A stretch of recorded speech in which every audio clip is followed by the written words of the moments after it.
I think we can all agree that armadillos are pretty strange. They have very specific diets.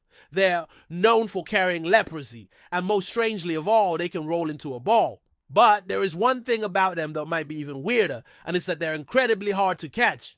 In fact, despite their somewhat clumsy appearance, armadillos are so evasive that some have called them the acrobats of the animal kingdom. Acrobats who just happen to be related to pigs. But why are they so good at escaping? Well, it comes down to three major factors: their digging claws, their armor, and their habit of holding their breath. Hi, and welcome to my channel. The first factor in an armadillo's ability to escape is, of course, its digging claws.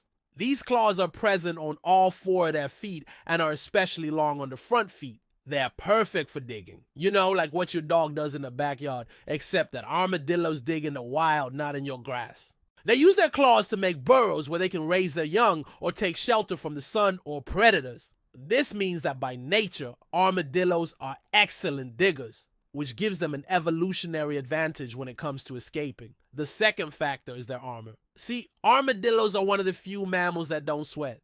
Because of this, they don't cool down very efficiently, which makes overheating a real problem for them, especially since they're found in hot climates. To deal with the heat, they spend a lot of time in their burrows, which they line with leaves or grass, and when they venture out, they tend to do so at night.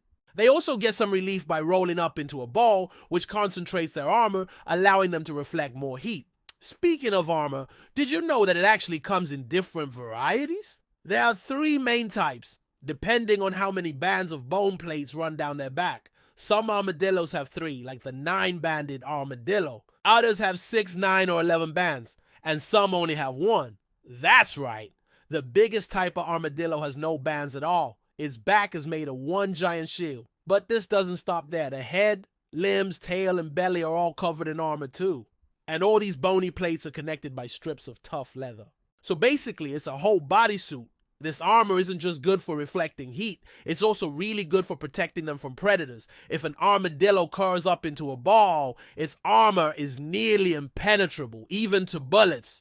Of course, it's not completely bulletproof. In fact, during the 1990s, there was a bizarre outbreak of gunshot-related armadillo deaths in Texas. But apart from that, armadillos are extremely safe inside their armor. So when faced with a predator, an armadillo's first instinct is to roll up and play dead. The downside is that it takes a lot of energy to build all this armor. As a result, armadillos aren't great at running, jumping, or climbing. They're kind of stuck on the ground. So when they need to escape, they have to dig.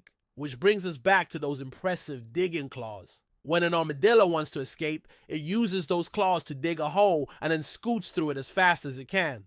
This would be difficult enough if the ground was soft and easy to dig through, but sometimes the ground is hard. And when this happens, armadillos do something crazy. Before digging, they hold their breath, then clamp their jaws shut and bite down hard on their teeth. This is probably a reflex to keep them from biting off their own tongue or throat. But as a side effect, it also strengthens their lower jaw, which acts as a lever when they're digging. With their teeth clamped together and their jaw locked, armadillos are able to exert 16 times more force when digging, which is enough to break through solid concrete. So to summarize, armadillos are really good at digging, thanks to their specialized claws. Their armor protects them while they dig and keeps predators away. And by biting down hard on their teeth, they can supercharge their digging abilities. All of these things combined make it really hard for us to catch them. Even though we can run faster than they can and jump higher than they can, somehow we just can't catch a break. Or an armadillo. Thanks for watching. See you next time.